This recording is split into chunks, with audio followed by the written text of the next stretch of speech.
अखण्डमण्डलाकारं व्याप्तं येन चराचरं तत्पदं दर्शितं येन तस्मै श्री गुरवे नमः। तस्मै श्री गुरवे नमः। शंकरं शंकराचार्यं केशवं बादरायणं सूत्रभाष्य कृतवन्दो भगवन्तौ पुनः पुनः वागार्थैव सम्पृक्तौ वागार्थपतिपत्तये जगतः पितरौ वन्दे पार्वती परमेश्वरम्। ओ मानवार्थं मावीरभूतं मानमेवादिलक्षकं शिवरूपं शिवानन्दं वन्दं वन्दे शिवं। प्रातस्मरणीयರು ಜಗದಾದಿ ಜಗದ್ಗುರು ಜಗದ್ವಂದ್ಯ ಅದ್ವೈತ ಸಾರ್ವಭೌಮ ಚಕ್ರವರ್ತಿ ಸದ್ಗುರು ಶಿವಾನಂದರನ್ನು ಹೃದಯದಲ್ಲಿ ಸ್ಥಾಪಿಸುತ್ತಾ ಬಳಲಾವದಲ್ಲಿ ಬಳಲುವ ಜೀವನಿಗೆ ಸದಾ ಲೆಸನ್ನೆ ಬಯಸಿ ಕಲ್ಯಾಣಕರ್ತೃ ಜಗದ್ಗುರು ಶ್ರದ್ಧಾನಂದ ಗುರುಗಳವರ ನಿಧಾನಗಳಲ್ಲಿ ನತಮಸ್ತಕರಾಗು. ಯಾವ ಊರಿನ ನೆಲವನ್ನ ಚಿಲವನ್ನ ಪಾವನಗೊಳಿಸಿ ಸದಾ ಭಕ್ತರ ಮನದಲ್ಲಿ ವಾಸನೆಂತಿರ್ತಕ್ಕಂಥ ಬೇಡಿದವರಿಗೆ ಬೇಡಿದ್ದನ್ನ ಕೊಟ್ಟು ಕಾಮಧೇನು ಕಲ್ಪವೃಕ್ಷ ಆಗಿರ್ತಕ್ಕಂಥ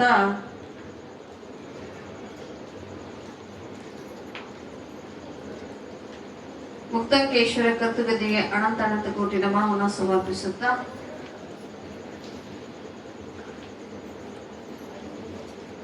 ಯಾವ ಶ್ರಾವಣ ಮಾಸದ ಒಂದು ತಿಂಗಳ ಪರ್ಯಂತರ ಕಾರ್ಯಕ್ಕೆ ಕಾರಣೀಭೂತನಾಗಿರತಕ್ಕಂಥ ಅಖಿಲಾಂಡ ಕೋಟಿ ಬ್ರಹ್ಮಾಂಡ ನಾಯಕ ಸಕಲ ಜೀವರಾಶಿಗಳ ಸಂಚಾಲಕ ಕೈಲಾಸಾಧಿಪತಿಯಾಗಿರ್ತಕ್ಕಂಥ ಆ ಪರಾತ್ಪರ ಪರಶಿವನಿಗೂ ಅನಂತ ಕೋಟಿ ನಮನವನ್ನು ಸಮರ್ಪಿಸುತ್ತಾ ಊರಿನ ಎಲ್ಲ ಹಿರಿಯರಲ್ಲಿಯೂ ತಾಯಂದಿರಲ್ಲಿಯೂ ಯುವಕ ಯುವತಿಯರಲ್ಲಿ ಒಂದು ಮಕ್ಕಳಲ್ಲಿ ಶರಣಾಗತಿ. ಕೈಲಾಸಾಧಿಪತಿ ಪರಮಾತ್ಮ ತನ್ನ ಆಸ್ಥಾನದಲ್ಲಿ ಕುಳಿತಾಗ ನಾರದ ಮಹರ್ಷಿಗೊಂದು ಸತಿದೇವಿಗೆ ಆಗಿರ್ತಕ್ಕಂಥ ಹಾನಿ ಅಥವಾ ಪರಮಾತ್ಮನಿಗೆ ಆಗಿರ್ತಕ್ಕಂಥ ಅಪಮಾನವನ್ನ ಹೇಳಿದಾಗ ವೀರಭದ್ರ ಉದ್ಭವ ಆಗಿ ಆ ವೀರಭದ್ರ ದಕ್ಷ ಬ್ರಹ್ಮನನ್ನು ಸಂಹಾರ ಮಾಡಿ ಕೊನೆಗೆ ಆ ದಕ್ಷ ಬ್ರಹ್ಮನ ಹೆಂಡತಿ ಪ್ರಸೂತಿ ದೇವಿ ಪರಮಾತ್ಮನಿಗೆ ಶರಣಾಗತರಾದಾಗ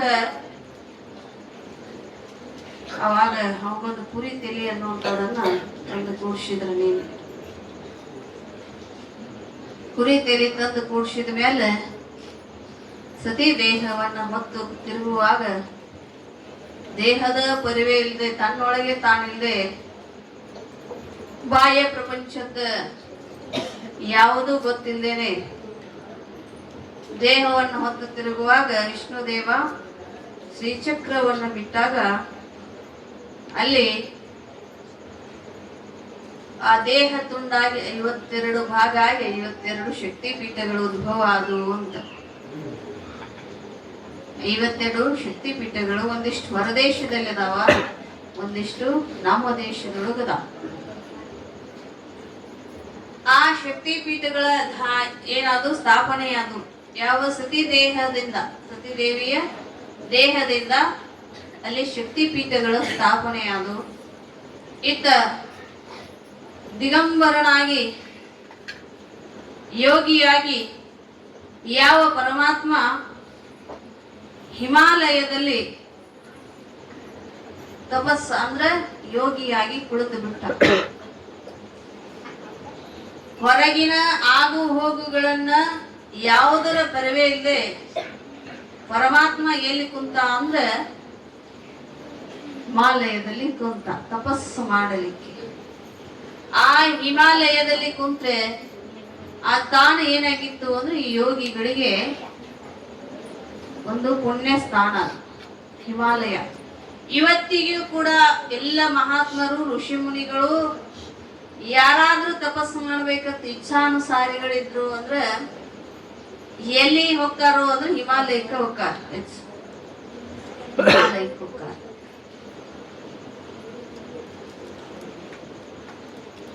ಮನುಷ್ಯ ತನ್ನನ್ನ ತಾ ಕಾಣ್ಕೋಬೇಕಾಗಿತ್ತು. ತನ್ನನ್ನ ತಾ ಕಾಣ್ಕೋಬೇಕಾಗಿತ್ತು. ತನ್ನ ಬಿಟ್ಟು ಬೇರೆ ಎಲ್ಲ ಕಾಣ್ತಾನ. ತನ್ನನ್ನ ಬಿಟ್ಟು ಬೇರೆ ಎಲ್ಲ ಕಾಣ್ತಾನ. ಬೇರೆ ಎಲ್ಲದರಲ್ಲಿ ಸುಖ ಹುಡುಕ್ತಾನ. ನಾವು ತಿಳ್ಕೊಂಡಿವು ವಸ್ತುಗಳಲ್ಲಿ ಸುಖ ಐತಿ ಅಂತ. ನಾವು ಏನನ್ನ ವಸ್ತು ನೋಡ್ತೀವಲ್ಲ ಆ ವಸ್ತುಗಳಲ್ಲಿ ಸುಖ ಐತಿ ಅಂತ ನಾವು ನೋಡ್ತೀವಿ. ಆದ್ರೆ ಮಹಾತ್ಮರಂತರ ಅದು ವಸ್ತು ಏನೈತಿ ಅಂದ್ರೆ ನಾಶ ಆಗುವಂತ ವಸ್ತು, ಅದರಲ್ಲಿ ಸುಖ ಇಲ್ಲ. ಸುಖ ಎಲ್ಲೈತಿ ಅಂದ್ರೆ ತನ್ನೊಳಗೆ ಐತಿ ಅಂತ. ಮಣ್ಣು ಬಿಟ್ಟ ಮಡಿಕಿಲ್ಲ, ತನ್ನ ಬಿಟ್ಟ ದೇವರಿಲ್ಲ. ಮಣ್ಣಿಲ್ಲ, ಮಡಿಕೆ ಮಾಡಕ್ ಆಗಂಗಿಲ್ಲ. ತಾನು ಬಿಟ್ಟ ದೇವರಿಲ್ಲ. ತನ್ನೊಳಗೆ ಇರ್ತಕ್ಕಂತ ದೇವರನ್ನ ಎಲ್ಲೆಲ್ಲಿ ಹುಡುಕಾಕ್ ಹೋಗ್ತಾನೋ ಹೊರಗೆ ಹುಡುಕ್ತಾನ. ಮೂರ್ತಿಗಳಲ್ಲಿ ಹುಡುಕಿ ಪೂಜಿಸಾಕ್ ಹೋಗ್ತಾನ. ಲಿಂಗದಲ್ಲಿಯೇ ದೇವರದಾನಂತ ಕಾಣಕ್ ಹೋಗ್ತಾನ. ಆದ್ರೆ ತಾನೇ ದೇವರದಾನಂತ ಗೊತ್ತಿಲ್ಲ ಅಂತಾನ. ಅಕಸ್ಮಾತ್ ದೇವರಿಗೆ ಹೋಗುದು ಬೇಸರ ಆಗಿತ್ತಂದ್ರೆ ನಾನಾ ದೇವರದನಂತಾನ. ಏನಂತಾನು? ನಾನಾ ದೇವರದನಂತಾನ. ಆದ್ರೆ ಅದನ್ನ ಅನ್ನೋದು ಕನ್ಫರ್ಮ್ ಅವಂಗ ಇಲ್ಲ. ಯಾರು ಹೇಳ್ತಾರಲ್ಲ ಅವಂಗ ನಂಬಿಕೆ ಇಲ್ಲ ಅದ್ರ ಜ್ಞಾನ. ಅದು ಅಂತೇನೆ ನಾನು. ಈ ಸಂಪತ್ತಿಗಾಗಿ ಮನುಷ್ಯ ಏನ್ ಮಾಡ್ತಾನ? ನಾಶಕ್ತಾನ. ಆ ಸಂಪತ್ತು ಎಲ್ಲಿವರೆಗೆ ಇರ್ತೈತಿ ಅಂದ್ರ ಈ ವಸ್ತುಗಳ ಎಲ್ಲಿವರೆಗೆ ಇರ್ತೈತಿ. ನಾವು ಕಾಣ್ತಕ್ಕಂತ ಪ್ರತಿದಿನ ನಾವು ಅದನ್ನ ಸಂಪಾದನೆ ಮಾಡಿ ನಮ್ಮಂತೆ ಮಾಡ್ಕೋಬೇಕನ್ನುವಂತ ಸಂಪತ್ತು ಎಲ್ಲಿವರೆಗೆ ಇರ್ತೈತಿ ಅಂದ್ರೆ ನಮ್ಮ ಪುಣ್ಯ ಇರುತ್ತನ ಇರ್ತಕ್ಕಂತ. ಎಲ್ಲಿತನ? ನಾವು ಪುಣ್ಯ ಇರುತ್ತಾನ. ಅದಕ್ಕ ಮಹಾತ್ಮರು ಹೇಳಿದ್ರು ಒಬ್ರು, ಎಣ್ಣೆ ಇರುವ ತನಕ ದೀವಿಗೆ ಉರಿಯೋನು, ಪೂರ್ವದ ಪುಣ್ಯ ಕಿರಿಯ ಪರ್ಯಂತರ ಸಿರಿ ಇರ್ಪುದು, ಪುಣ್ಯ ತೀರಿದ ಮರುದಿನ ಎಣ್ಣೆ ಮುಗಿದ ದೀಪದಂತೆ ತಣ್ಣಗಾಗುವುದು ನಿನ್ನಯ ಸಿರಿಯೋ ಅಂತ ಹೇಳ್ಕೊಂಡು ಬಂದು ಏನ್ ಮಾಡ್ತಾರು? ಎಣ್ಣೆ ಇರೋ ತನಕ ದೀವಿಗೆ ಅಂದ್ರ ದೀಪ ಉರಿತೈತಂತ. ಎಲ್ಲಿತನ? ಆ ಪಣಿತಿಯೊಳಗ ನಾವೇನ್ ಹಾಕಿರ್ತೀವಲ್ಲ ಎಣ್ಣೆ ಇರುತನ ದೀಪ ಉರಿತೈತಿ. ಅಂದ್ರ ಅದು ಬೆಳಕು ಕೊಡ್ತೈತಿ ನಮಗ್. ಎಣ್ಣೆ ಇರುತನ ಮಾತ್ರ. ಎಣ್ಣೆ ಯಾವಾಗ ಹಾಕೈತೋ ಅವಾಗ ಏನಾಕತಿ? ಕತ್ಲಾಕೈತಿ, ಕತ್ಲಾಕೈತಿ. ಅದ್ರ ದೃಷ್ಟಾಂತ ನಮಗ್ ಕೊಡ್ತಾರ. ನಮ್ಮ ಪುಣ್ಯ ಎಲ್ಲಿವರೆಗೆ ಇರ್ತೈತಿ ಅಲ್ಲಿವರೆಗೆ ನಾವ್ ಏನು ಬಯಸ್ತೀವಿ ಅದೆಲ್ಲ ಇರ್ತೈತಿ ನಮಗ್. ನಮ್ಮ ಪುಣ್ಯ ಎಲ್ಲಿವರೆಗೆ ಇರ್ತೈತೋ ಅಲ್ಲಿವರೆಗೆ ನಾವು ಬಯಸಿದ್ದ ಸಿಗ್ತೈತಿ. ಆದ್ರ ಪುಣ್ಯ ತೀರಿದ ಮ್ಯಾಲ ಪುಣ್ಯ ಇರ್ಬೇಕು. ಯಾಕ? ದಾನ ಮಾಡ್ರಿ, ಧರ್ಮ ಮಾಡ್ರಿ, ಧರ್ಮದಿಂದ ನಿಡ್ರಿ, ದಾನ ಸದಾ ಮಾಡ್ತಾ ಇರ್ರಿ. ದೀಪಕ್ ಎಣ್ಣೆ ಹೆಂಗ್ ಹಾಕ್ತಿವಲ್ಲ, ಸೊಡರೆಣ್ಣೆ ತೀರಿದರೆ ಕೊಡಗೆತ್ತಿ ಒಯ್ವರೆ, ಕೊಡಬೇಡ ಕೊಡದ ಇರಬೇಡ ಅಂತ ಹೇಳ್ಯಾರ ಅವ್ರು. ಕೊಡಬೇಡ ಮತ್ತು ಕೊಡದನೂ ಇರಬೇಡ. ಏನಂತ? ಸೊಡರೆಣ್ಣೆ ಬತ್ತಿ ಪಣತಿ ಒಳಗಿನ ಎಣ್ಣೆ ಆಗೈತಿ ಅಂತ ನಾವು ಗಾನ ಆಡ್ತೀವಿ, ನಮ್ ಮಿಲ್ ಐತಿ ಅಂತ ಕೊಡಗಂಟ್ಲೆ ಸುರಿದೆ ಅಂದ್ರ ದೀಪ ತಣ್ಣಗಾಗಿ ಹೋಗ್ಬೇಕ. ದೀಪ ತಣ್ಣಗಾಗಿ ಹೋಗ್ತೈತಿ. ಎಷ್ಟು ಬೇಕಾಗೈತೆ ಪಣಿತಿ ಹಿಡಿಯುವಷ್ಟು ಅದ್ರ ಸಾಮರ್ಥ್ಯ ಎಷ್ಟು ಐತಲ್ಲ ಅಷ್ಟು ಹಾಕತಾರ. ಅಷ್ಟ ಹಾಕ. ಅದು ಚಂದ ಶಾಂತವಾಗಿ ದೀಪ ಉರಿದು ನಿನಗೆ ಬೆಳಕು ಕೊಡ್ತೈತಿ. ಮತ್ತ ಅದನ್ನ ಬಿಟ್ಟು ನೀನು ಇಲ್ಲ ನಾ ಅದ್ಯಾಕಾಯ್ತು ನಂದು ಗಾಣದ ಮಿಲ್ ಐತಿ, ಬ್ಯಾರಲ್ಲ ತುಂಬಿಟ್ಟಿರ್ತೀವಿ, ಟಾಕಿ ತುಂಬಿರ್ತಾವು, ಅವನ್ನೆಲ್ಲ ತಂದು ನಾ ಸುರಿತೀವಿ ದೀಪಕ್ಕಂದ್ರ ಅದು ದೀಪ ನಿಲ್ಲಂಗಿಲ್ಲ.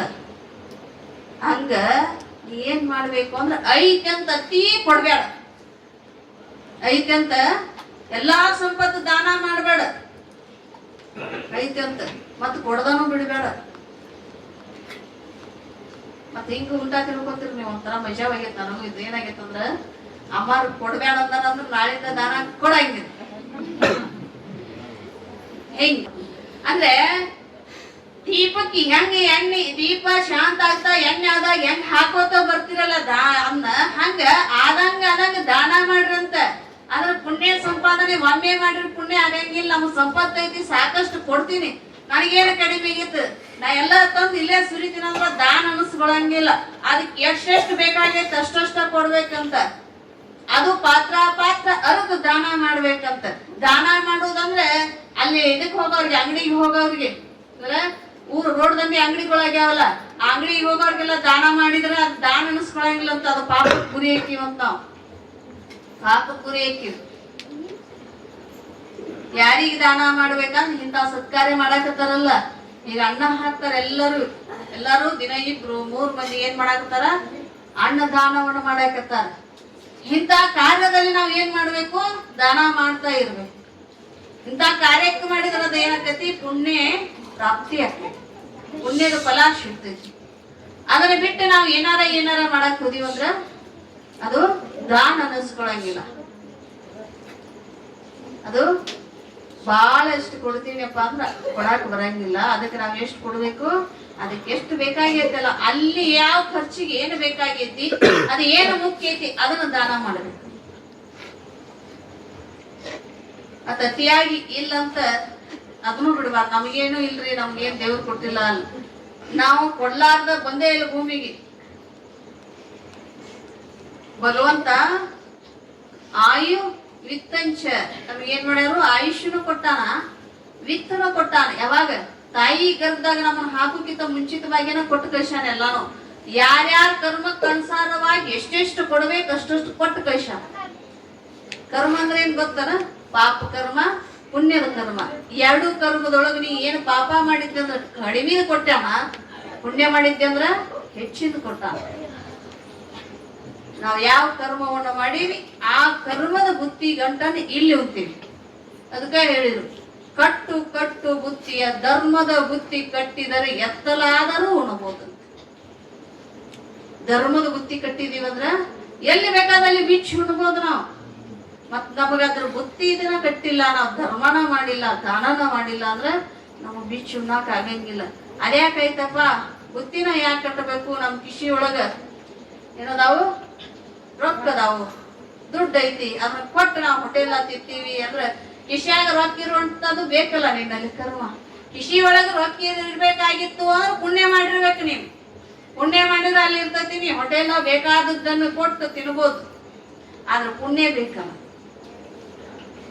ಅದಕ್ಕೆ ನಾವೇನ್ ಮಾಡ್ಬೇಕು, ದಾನ ಮಾಡ್ಬೇಕಂತ. ಯಾವ ತರ ದಾನ ಮಾಡ್ಬೇಕಂದ್ರೆ ಶರಣ್ ಬಸಪ್ಪನ ಪುರಾಣದೊಳಗೆ ಹೆಚ್ಚ ಕಡಿಮೆ ಕೇಳಿರ್ಬೇಕು ನೀವು. ತಾವಣಪ್ಪ ನಾಗಲಿಂಗಪ್ಪನ ಪುರಾಣದೊಳಗೆ ಬರ್ತೈತಿ. ತಾವಣಪ್ಪ ಅವಂತ ದೊಡ್ಡ ಶ್ರೀಮಂತ, ಸಾಮಾನ್ಯ ಶ್ರೀಮಂತ ಅಲ್ಲ, ದೊಡ್ಡ ಶ್ರೀಮಂತ ಮನುಷ್ಯ. ಆ ಶ್ರೀಮಂತ ಮನುಷ್ಯ ಕಲಬುರ್ಗಿ ಶರಣ್ ಬಸಪ್ಪನ ಜಾತ್ರೆ ಒಳಗ ಬಾಂಡೆ ಅಂಗಡಿ ಹಾಕಿದ್ದಂತ. ಬಾಂಡೆ ಅಂಗಡಿ, ದೊಡ್ಡ ಬಾಂಡೆ ಅಂಗಡಿ ಹಾಕಿದ್ದ. ಆ ಬಾಂಡೆ ಅಂಗಡಿ ಹಾಕಿದ್ರ ಇನ್ನೇನ್ ಜಾತ್ರೆ ಮುಗಿಯಾಕ ತಿಂಗಳಾನ ಗಂಟ್ಲೆ ಹಾಕಿದ್ದ. ಒಂದು ಬಾಂಡೆನೂ ಖರ್ಚಾಗಿದ್ದಿಲ್ಲ, ಅದ್ರಾಗೇನು ಒಂದು ಬಾಂಡೆನೂ ಖರ್ಚಾಗಿದ್ದಿಲ್ಲ. ಜಾತ್ರೆ ಮುಗಿಯಾಕ ಬತ್ತು ಚಿಂತೆ ಹತ್ತಿ. ಅವ ಮುಖ್ಯವಾಗಿ ಏನಿದ್ದ ಅಂದ್ರೆ ನವಲ್ಗುಂದ್ ನಾಗಲಿಂಗಜ್ಜನ ಶಿಷ್ಯ ಇದ್ದ, ಅಪ್ಪಟ್ಟು ಶಿಷ್ಯ. ಆ ಶಿಷ್ಯ ಇದ್ದಲ್ಲ, ಕೊನೆಗೆ ಇನ್ನೇನಪ್ಪ ನಾಳೆ ಜಾತ್ರೆ ಮುಗಿತೈತೆ ಅನ್ನೋರಾಗನ ನೆನೆಸ್ಕೊಂಡ್ ಬಿಟ್ಟ, ಗುರುವೇ ಏನ ನಿನ್ನಲಿಲ್ಲ, ಒಂದು ತಿಂಗಳ ದಿನ ಆತನ ಅಂಗಡಿ ಹಾಕಿ ಒಂದು ಬಾಂಡೆ ಹೊರಗೆ ಹೋಗಿಲ್ಲ. ಅಂಗಡಿಯಾಗ ಏನ್ ತಂದು ಇಟ್ಟೀನಿ, ಹೆಂಗ್ ಇಟ್ಟೀನಿ ಹಂಗ ಉಳ್ಕೊಂಡ, ಒಂದು ಬಾಂಡೆ ಹೋಗಿಲ್ಲ. ಏನಪ್ಪ ಏನ್ ಮಾಡ್ಲಪ್ಪ ನಾಗಲಿಂಗ ತಂದೆ ಅಂದತ್ತ. ಒದರಿದೇನೋ ತವಣೆ ಅಂದತ್, ಕರ್ದೇನೋ ನನ್ನ ಮುಂದೆ ಬಂದ್ ನಿಂತಿದ್ದತ್ತ. ಯಾರ ನಾಗಲಿಂಗಜ್ಜ ಯಪ್ಪ ಅಂದ್ರ ಮುಂದಿರ್ತಿದ್ದತ್ತ. ಗುರುವಿನ ಸಾಮರ್ಥ್ಯನೇ ಹಂಗೈತಿ. ಅಂದ್ರೆ ನಮ್ಮ ಶ್ರದ್ಧೆ ಇರ್ಬೇಕು, ಅವನಲ್ಲಿ ಅಂತ ನಂಬಿಕೆ ಇರ್ಬೇಕು ಗುರುವಿನ ಮ್ಯಾಲ. ಕರದಲ್ಲಿ ಬರುವಂತವ ಯಾರು? ಗುರುನಾಥ. ಯಪ್ಪ ಹ್ಯಾಂಗ ಮಾಡ್ಲಪ್ಪ, ಯಪ್ಪ ಎಲ್ಲಿದ್ಯಪ್ಪ ನಾಗಲಿಂಗ ಅಂದ್ರೆ ಕರ್ದೇನೋ ತವಣೆ ಆತ ಮುಂದ್ ಬಂದಿರ್ತದ. ಯಪ್ಪ ಬಂದೆ, ಯಪ್ಪ ಚಲೋ ಆತಪ್ಪ, ನಿನ್ ದರ್ಶನ ಬಾಳ ದಿನ ಆಗಿತ್ತು, ಬಂದೆ. ಯಾಕಲೆ ಎದಕ್ ಕರ್ದಿಲೆ ತವಣೆ ನನ್ನ ಅಂತಂದತ್ತ. ಯಪ್ಪ ಏನ್ ಮಾಡ್ಲಪ್ಪ, ಒಂದ್ ತಿಂಗಳ ದಿನ ಅಂಗಡಿ ಹಾಕಿ ಒಂದು ಬಾಂಡೆ ಹೋಗಿಲ್ಲ, ಯಾಕಾಗಿದ್ದಿತ್ತು, ವ್ಯಾಪಾರನ ಆಗಿಲ್ಲ ಅಂದತ್ತ. ತವನೆ ನಾ ಮಾಡ್ಲೇನ್ಲೇ ಅಂದತ್ತ. ನಾಗ್ಲಿಲ್ಲಪ್ಪ. ಯಪ್ಪ ನೀ ಮಾಡಿರ್ ನಾ ಯಾಕೆ ಬೇಡ ಅಲ್ಲಪ್ಪ ಮಾಡಂದ. ಅವಾಗ ನೋಡು ಯಪ್ಪ ನೀ ಹಂಗ ಕೊಟ್ಟಿ ಹಿಂಗ ಕೊಟ್ಟಿ ಅನ್ನಂಗಿಲ್ಲ, ಆಗಲ್ಲ. ಹಂಗ ಕೊಟ್ಟಿ ಹಿಂಗ್ ಕೊಟ್ಟಿ ಅನ್ನಂಗಿಲ್ಲ ದಾನ. ನಾ ಹೆಂಗಾರ ಯಾಕೆ ಕೊಡಲ್ಲ ಅಂತ ಸುಮ್ಮನೆ ಇರ್ಬೇಕು ಅಷ್ಟ. ನೀ ಆಯ್ತಪ್ಪ ಎಲ್ಲಾ ನಿಮ್ಗೈತಿ ಹೆಂಗಾರ ಕೊಡೋರಪ್ಪ ಅಂದ. ಅವಾಗ ನಿಂತಂತ ನಿಂತ್ಯಾಡ ಕೈಯಾಗ ಬಾಂಡಿ ತಗೊಂಡು ಬಾರ್ಸಾಕತ್ತಿದ ಹೊರಗೆ ನಿಂತ್ಕೊಂಡು ಬರೇ ಬಾಂಡೆ ತಗೋಬರ್ರಿ ಬರ್ರಿ ಬಾಂಡೆ ತಗೋಬರ್ರಿ ಅನ್ನಕತ್ತಿದಂತ. ಎಲ್ಲಾರು ಹೆಂಗ ಬರ್ತಿದ್ರಂತ. ನೀವ್ ಹೆಂಗ ತಗೋತೀರಿ ಹಂಗ ಅಂದ್ರು. ನೀವ್ ಹೆಂಗ ತಗೋತೀರಿ ಹಂಗ ಬಾಡಿಯಾಕತ್ತಿದ. ಆ ಬಾಂಡೆ ಸೊಪ್ಪು ಜಾತ್ರೆ ಮುಂದೆಲ್ಲ ಬಂದು ಗುಂಪು ಕೂಡಿ ನನಗೆ ತಗೊಂಡು ಹೋಗ್ಬಿಡತ್ತ. ಅಂಗಡಿ ಎಲ್ಲ ಖಾಲಿಯಾಗಿ ಹೋಗ್ಬಿಡ್ತು. ಅಂಗಡಿ ಎಲ್ಲ ಖಾಲಿಯಾಗಿ ಹೋಯ್ತು. ಖಾಲಿಯಾಗಿ ಹೋಯ್ದಿಂದ ಇಬ್ರ ಮಿತ್ರ ತಾವಣಪ್ಪ ನಾಗ್ಲಿಂಗಜ್ಜ ಇಬ್ರ ನಿಂತಾಗ ಹೆಂಗ್ ಮಾಡಿರ್ಲಿ ತವನೇನ ವ್ಯಾಪಾರ ಅಂದತ್ತ. ಯಪ್ಪ ಇಂತ ವ್ಯಾಪಾರ ನನಗೆ ಹಿಂದೂ ಮಾಡಕ್ ಆಗಂಗಿಲ್ಲ ಮುಂದೂ ಮಾಡಕ್ ಆಗಂಗಿಲ್ಲ. ಹಾ ಲೇ ತವನೆ ಹೊಟ್ಟೆ ಹಸ್ತತ್ಲಿ ಏನಂದು ಅಂದ. ಯಪ್ಪ ಮನಿಗೆ ಹೋಗಿ ಬುತ್ತಿ ಕಟ್ಟಿಸ್ಕೊಂಡ್ ಬರ್ಲೇನಪ್ಪ. ಬ್ಯಾಡ್ಲೆ ಜಾತ್ರೆ ಐತ್ಲೆ ಹೋಳ್ಗಿ ಮಾಡ್ಯಾರ ಊರ್ ಮಂದಿಯೆಲ್ಲ. ಹೋಗ್ ಊರಾಗ ಹೋಗ್ಲ ಯಪ್ಪ. ಹಂಗ ಹೋಗ್ಯನ್ಲೆ ಹಂಗವಾರ ಯಾರ ಕೊಡ್ತಾರ ನೀನ್ ಹೋಳಿಗೆ ಬಾಯ್ಲಿ. ಹುಟ್ಟಿರ್ತಕ್ಕಂತ ಒಲ್ಲಿ ಜಗ್ಗಿ ಕಳಿಸಿದಂತ. ಕಳಿಸಿ 2 ತುಂಡು ಮಾಡಿದಂತ. ಒಂದ್ ತುಂಡು ತಗೋ ಇದನ್ನ ಉಟ್ಕೋ ಅಂದ್ರಂತ. ಒಂದ್ ತುಂಡು ಜೋಡಿ ಕಟ್ಟಿ ಕೊಟ್ಟಂತ. ಹೋಗಿ ಊರಾಗ ಅಡ್ಡಾಡಿ ಹೋಗಿ ಅವ್ರವ್ರ ಮನಿ ಮುಂದೆ ಹೋಗಿ ನಿಂತು ಭಿಕ್ಷಾ ಬೇಡಿ ತಗೊಂಡ್ ಬಾ ಅಂದ್ರಂತ. ಹೋದಂತ ಹೋಗಿ ಎಲ್ಲಾರ ಮನಿ ಮುಂದೆ ನಿಂತ ಏನ್ ಮಾಡಿದ ಅಂದ್ರೆ ಭವತಿ ಭಿಕ್ಷಾದೇಹಿ ಅಂತ ಬೇಡಿದಂತ. ಸಾಮಾನ್ಯ ಇದ್ದಿದ್ದಿಲ್ಲ ಅವ, ದೊಡ್ಡ ಶ್ರೀಮಂತ. ತವಣಪ್ಪ ಅಂದ್ರೆ ಸಾಮಾನ್ಯ ಇದ್ದಿದ್ದಿಲ್ಲ ಅವ, ಶ್ರೀಮಂತ ಮನುಷ್ಯ. ಅಂತ ಶ್ರೀಮಂತ ಮನುಷ್ಯ ಬಾಗಿಲು ಮುಂದೆ ಗುರುವಿನ ಹೊಟ್ಟೆ ಹಸ್ತೈತಂದ್ರ ಭವತಿ ಭಿಕ್ಷಾಂದೇಹಿ ಅಂತ ಹೋಗಿ ನಿಂತ ಬೇಡಿದಂತ. ಪ್ರತಿಯೊಬ್ಬರ ಮಣಿ ಮುಂದೆ ನಿಂತು ಭವತಿ ಭಿಕ್ಷಾಂದೇಹಿ ಅಂತ ಬೇಡ. ಎಲ್ಲರೂ ಹೋಳಿಗೆ ನೀಡಿದ್ರತ್ತ. ಹಬ್ಬ ಜಾತ್ರೆ ಅಂದ್ರೆ ಎಲ್ಲರೂ ಹೋಳಿಗೆ ಮಾಡೇ ಇರ್ತಾರ. ಎಲ್ಲರೂ ಹೋಳಿಗೆ ನೀಡಿದ್ರು. ಕಟ್ಟಿದ ಜೋಳಿಗೆ ಹೆಂಗ ಕಟ್ಟಿ ಕೊಟ್ಟಿದ್ದಲ್ಲ ಹಂಗ ತುಂಬಿ ಕಟ್ಕೊಂಡ್ ತಂದ ಜೋಳಿಗೆ ಒದ್ದಾಡ್ಕೊತಿದ್ದ. ಯಪ್ಪ ಬಾಯಪ್ಪ ಹಸ್ತನಂದಿ ಊಟ ಮಾಡುವ ಅಂದ. ತಾರ್ಲೆ ಇಲ್ಲ ಇಸ್ಕೊಂಡು ಅವ ಬಗ್ಲಾಗಿನ ಜೋಳಿಗೆ ತಕ್ಕೊಂಡು ಅದನ್ನ ಗಂಟು ಹೊಡೆದು ಅವನ್ ತಲೆ ಮ್ಯಾಗಿಟ್ಟ ಹೋಗ್ಲೇ ಮನಿಗೆ ತವನ್ಯ ಹೋಗ್ಯ ಇಬ್ರು ಗಂಡ ಅಂತ ಊಟ ಮಾಡೋರು. ಯಪ್ಪ ನೀ ಹಸ್ತನ ನನ್ ಹೊಟ್ಟೆ ತುಂಬೇತು, ಇಷ್ಟು ಜೋಳಿಗೆ ತುಂಬ್ಕೊಂಡ್ ಬಂದಿಲ್ಲ ನನ್ ಹೊಟ್ಟೆ ತುಂಬೇತು ಅಂದಂತ. ಅವಾಗ ಯಪ್ಪ ನಿನ್ ಸಲ ಹೋಗಿನಪ್ಪ. ಮನಿಗೆ ಹೋಗುತ್ತಾನ ಬಿಚ್ಚು ನೋಡ್ಬೇಡ ಸರ ಹೋಗಿ ಊಟ ಮಾಡಂತಂತ.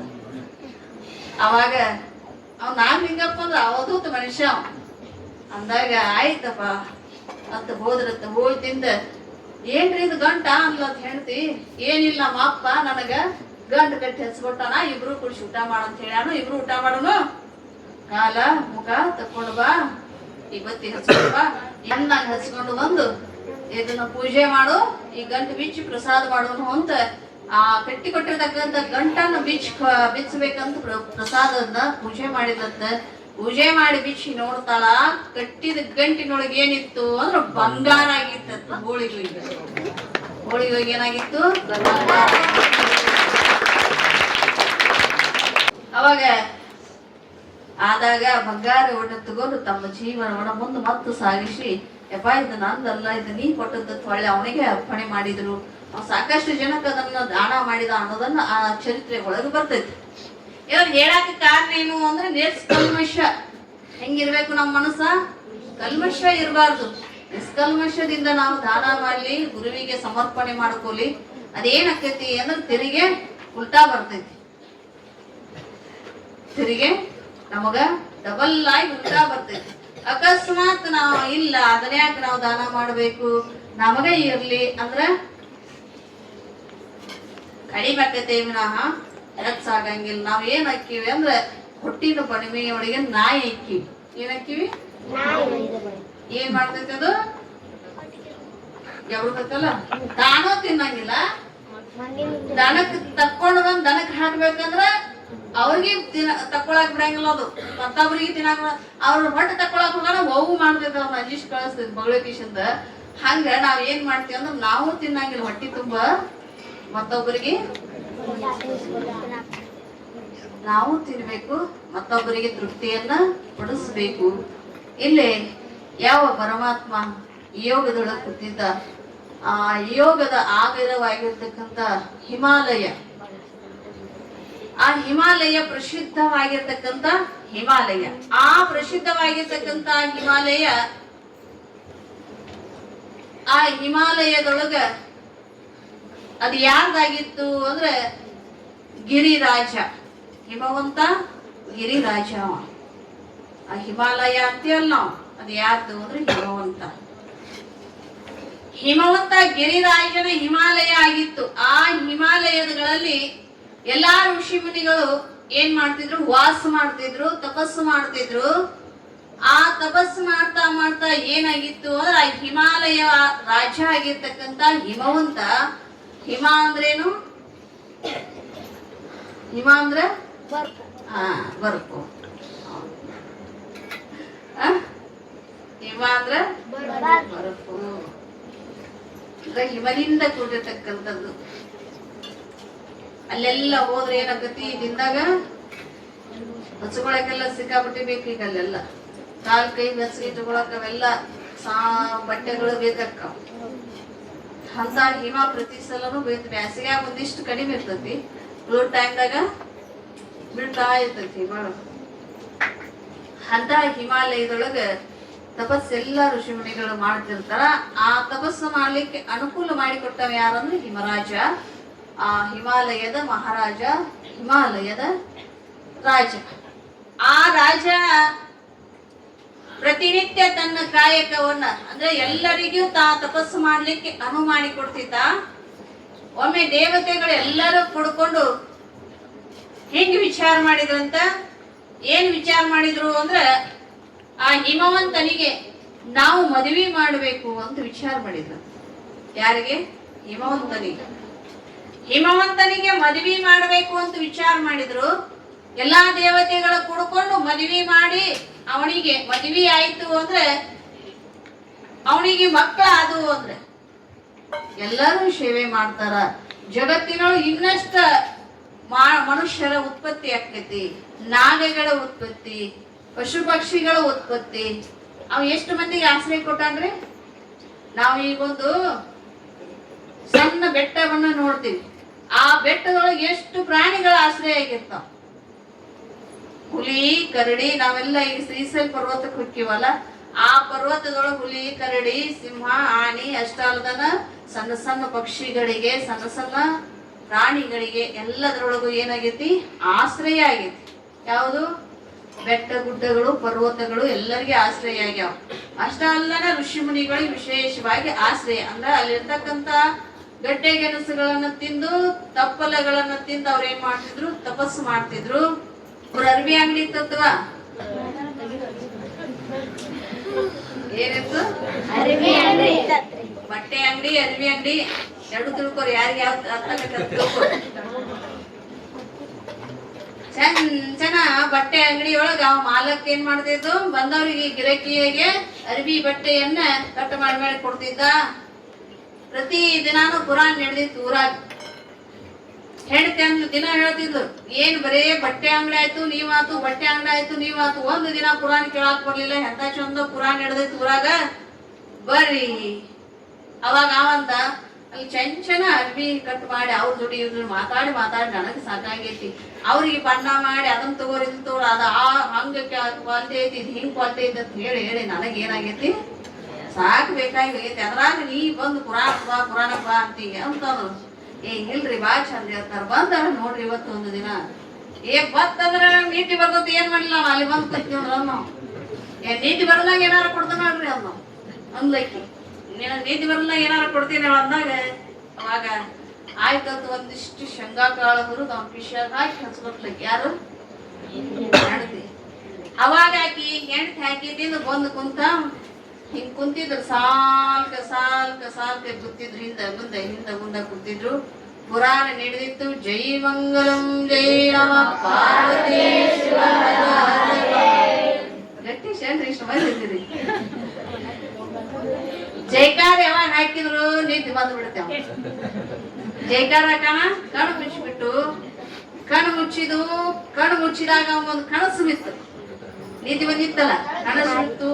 ಅಂಗಡಿಗೆ ಬಾಳ ಮಂದಿ ಗಿರಾಕಿ ಬಂದ್ಬಿಟ್ಟಿದ್ದು. ಎಲ್ಲಿ ಬಾಳ ಮಂದಿ ಗಿರಾಕಿ ಬಂದಿದ್ದು. ಅವ ಬಾಳ ಅಂದ್ರೆ ಬಾಳ ಒಬ್ಬ ಹಣ್ಣು ಗಿರಾಕಿ ಗಂಟು ಬಿದ್ದು ಬಿಟ್ಟಿದ್ದ.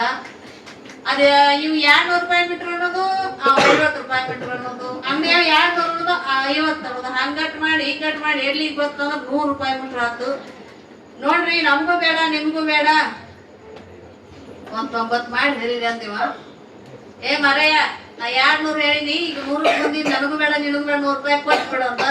ಆಯ್ತು ಹರಿದು ಬಿಡು ಅಂತ. ಏನು ಮುಂದೆ ಕೂತಿದ್ದಲ್ಲ ಅವನ ಅಂಗಿ ಹರಿದು ಬಿಟ್ಟ. ಯಾರು ಅಂಗಿ ಹರಿದಾಗ ಹೊಳ್ಳೆ ನಿಂತ ಒಂದು ಕಪಾಳಕ್ಕೆ ಕೊಟ್ಟ ಎತ್ತರ.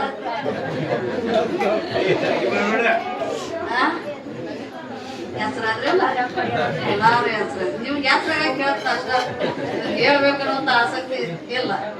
ಬಟ್ ನೀವೊಂದು ಹೆಸರು ಇಲ್ಲ. ಯಾವ ಹಿಮರಾಜ ಎಲ್ಲರಿಗೆ ಆಶ್ರಯ ಆಗಿದ್ದ. ದೇವತೆಗಳಿಗೆ ಅವನ ಚಿಂತೆ ಎತ್ತಿ ದೇವತೆಗಳು ಏನ್ ಹೇಳಾಕತ್ತಿದ್ರು, ಹಿಮರಾಜನಿಗೆ ನಾವು ಮದುವೆ ಮಾಡೋನು. ಪರಮಾತ್ಮಂತರ ತನ್ನ ಯೋಗದಲ್ಲಿ ಕುಂತಿರ್ತಕ್ಕಂತ ಅವನನ್ನ ಎಚ್ಚರ ಮಾಡ್ಬೇಕಲ್ಲ. ಎಚ್ಚರ ಮಾಡ್ಬೇಕಾದ್ರೆ ಮುಂದಿನ ಕಾರ್ಯ ಏನೈತಿ, ಬಹಳ ಗಟ್ಟಿವಾಗಿರ್ತಕ್ಕಂಥ ಪ್ರಸಿದ್ಧಿಯಾಗಿರ್ತಕ್ಕಂಥ ಕಾರ್ಯ ಐತಿ. ಕಾರ್ಯದೊಳಗೆ ನಾವೆಲ್ಲರೂ ಏನ್ ಮಾಡಿ, ಪುಣ್ಯ ಕಾರ್ಯದೊಳಗೆ ನಾವೆಲ್ಲರೂ ಏನಾಗೋನು, ಪಾಲುದಾರರಾಗೋನು. ಮೊದಲು ಏನ್ ಮಾಡ್ಬೇಕು, ನಾವು ಹಿಮರಾಜನಿಗೆ ಮದುವೆ ಮಾಡ್ಬೇಕು ಅಂತ ಎಲ್ಲಾರು ಮಾತಾಡಕತ್ತಿದ್ರು. ಹಿಮರಾಜನ ಚಿಂತೆಯನ್ನ ದೇವತೆಗಳ ಮಾಡಾಕತ್ತಿದ್ರು. ಅದ್ರಾಗ ಒಬ್ರು ಏನಂದ್ರು, ಅವನಿಗೆ ಮದುವೆ ಮಾಡ್ಬೇಕಾತಂದ್ರೆ ಕನ್ಯಾ ಬೇಕಲ್ಲ. ಕನ್ಯಾನ ಎಲ್ಲಿ ಹುಡುಕುದು ಅಂದ್ರೆ, ಹಿಮವಂತ ಅಂದ್ರೆ ದೇವತೆಗಳಿಗೆ ಆಶ್ರಯ ಕೊಟ್ಟಿರ್ತಕ್ಕಂಥವ. ಆ ದೇವತೆಗಳ ಆಶ್ರಯ ಕೊಟ್ಟಿರ್ತಕ್ಕಂಥವನಿಗೆ ದೇವತೆ ಅಂತ ಕನ್ಯಾವನ್ನ ಹುಡುಕಬೇಕು. ಆ ಕನ್ಯಾ ಹುಡುಕುದಲ್ಲ, ಎಲ್ಲಿಂದ ತರುದು ಅಂದಾಗ ಅದ್ರಾಗ ಎಲ್ಲ ದೇವತೆಗಳಂದ್ರು ಆ ಕನ್ಯೆ ಎಲ್ಲಿದಾಳು ಅಂದ್ರೆ, ಬ್ರಹ್ಮದೇವನ ಯಾವ ಸಾಕಷ್ಟು ಮಂದಿನ ಉತ್ಪತ್ತಿ ಮಾಡಿದ್ರಾಗ ಒಬ್ಬ ಪಿತೃ ಉತ್ಪತ್ತಿ ಆಗಿತ್ತು. ಸನಕಾದಿಗಳು ಎಲ್ಲ ಕೌಶಿಕರನ್ನ ಋಷಿಮುನಿಗಳನ್ನ ಉತ್ಪತ್ತಿ ಮಾಡೋ ಸಮಯದೊಳಗ ಪಿತೃ ಅಂತ ಉತ್ಪತ್ತಿ ಆಗಿದ್ರು. ಆ ಪಿತೃವಿಗೆ ದಕ್ಷ ಬ್ರಹ್ಮ ಮಗಳನ್ನ ಕೊಟ್ಟಿದ್ದ. ಆ ದಕ್ಷ ಬ್ರಹ್ಮ ಕೊಟ್ಟಿರ್ತಕ್ಕಂತ ಮಗಳ ಒಳಗ ಅವಳ ಮಗಳು ಒಬ್ಬಳಲ್ಲ, ಕನ್ಯಾ. ದಕ್ಷ ಬ್ರಹ್ಮ ಏನು ಕೊಟ್ಟಿದ್ದಲ್ಲ, ಆ ಕನ್ಯೆಯ ಮಗಳು ಅದಳ. ಆ ಕನ್ಯೆಯ ಬಾಳ ಹೆಂಗ್ ಹುಟ್ಟ್ಯಾಳು ಅಂದ್ರೆ, ತಾಯಿ ಗರ್ಭದಿಂದ ಹುಟ್ಟಿಲ್ಲ. ಅದು ಅಯ್ಯೋ ನಿಜ ಯೋನಿಯಿಂದ ಅಂತ ಹೇಳ್ತಾರೆ. ಅಂದ್ರ ತಾಯಿ ಗರ್ಭದಿಂದ ಹುಟ್ಟಿರ್ತಕ್ಕಂಥವ್ರಲ್ಲ ಅಂತ. ಅವರು ಹುಟ್ಟಿರ್ತಕ್ಕಂಥ ಮಾರ್ಗವೇ ಬೇರೆ ಇತ್ತು. ಅವ್ರು ಯಾಕೆ ಆ ತರ ಹುಟ್ಟಿದ್ರು ಅಂದ್ರೆ, ಹಿಂದೆ ಕೈಲಾಸದೊಳಗ ಸನಕಾದಿ ಋಷಿಗಳು ವಿಷ್ಣುವಿನ ಹತ್ರ ಹೋದಾಗ ಅಲ್ಲೇನಾಗಿತ್ತು ಅಂದ್ರೆ, ಎಲ್ಲಾ ದೇವತೆಗಳು ಸನಕಾದಿ ಋಷಿಮುನಿಗಳ ಹೋದಾಗ ಎದ್ದು ನಿಂತು ಕೈ ಮುಗಿದ್ರು. ಇದೊಂದು ಬಹಳ ಚಟ ನಮ್ಮಲ್ಲಿ ಬಹಳ ಸುಮಾರು ಇರ್ತೈತಿ. ದೊಡ್ಡವರಲ್ಲಿ ಒಂದಿಟ್ಟು ಚಟ ಸುಮಾರು ಇರ್ತೈತಿ. ಏನ್ ಸುಮಾರು ಇರ್ತೈತಿ ಅಂದ್ರೆ, ಅವ್ರು ನಾವ್ ಇಲ್ಲಿ ಕೂತಾಗ ಬಂದ ಅವ್ರು ನಮಸ್ಕಾರ ಮಾಡ್ಲಿಕ್ಕಂದ್ರೆ ಮಗ ದಮ್ಮಕತಿ. ಹೌದಲ್ಲ? ನಮಗ್ ನಮಸ್ಕಾರ ಮಾಡ್ಲಿಲ್ಲ, ಮಗ ಸೊಕ್ಕ ಬಂದೈತೆ ಅಂತ. ಹೌದಲ್ಲ? ಹಂಗ ಇಲ್ಲಿ ಏನಾಗಿತ್ತು ಅಂದ್ರೆ, ಸನಕಾದಿಗಳು ಋಷಿಗಳು ದರ್ಶನಕ್ಕೆ ಹೋದಾಗ, ವೈಕುಂಠಾಧಿಪತಿ ದರ್ಶನಕ್ಕೆ ಹೋದಾಗ ಇವರು 3 ಮಂದಿ ಇದ್ರು. ಅಲ್ಲಿ 3 ಮಂದಿ ಸ್ತ್ರೀಯರು. ಇವರು ಅಲ್ಲಿ ದೇವಲೋಕದ ವೈಕುಂಠ ಲೋಕದಲ್ಲಿ ಇದ್ರು. ಆ ವೈಕುಂಠ ಲೋಕದಲ್ಲಿ ಇದ್ದವ್ರು ಯಾರು ಅಂದ್ರೆ ಹೇಳ್ತಾರ, ಅವ್ರು ಬಹಳ ಚಂದ ಯಾರ್ಯಾರು ಇದ್ರು ಅಂದ್ರೆ, ಸ್ವದಾ ಪಿತೃಗಳ ಅಂದ್ರೆ ಪಿತೃಗಳ ಮಗಳು ಸ್ವದಾ ಸೌಭಾಗ್ಯವತಿ ಧರ್ಮದ ಮೂರ್ತಿಯಾಗಿದ್ದಳು. ಅಂದ್ರೆ 3ನೇ ಕನ್ಯೆ ಈಗ ಸ್ವದಾ ಇತ್ತು. ಪ್ರಥಮದಲ್ಲಿ ಯಾರಿದ್ರು ಅಂದ್ರೆ ಓರ್ವಳು ಪಿತೃವಿನ ಸ್ವದಾ, ಧನ್ಯ, ಕಲಾವತಿ.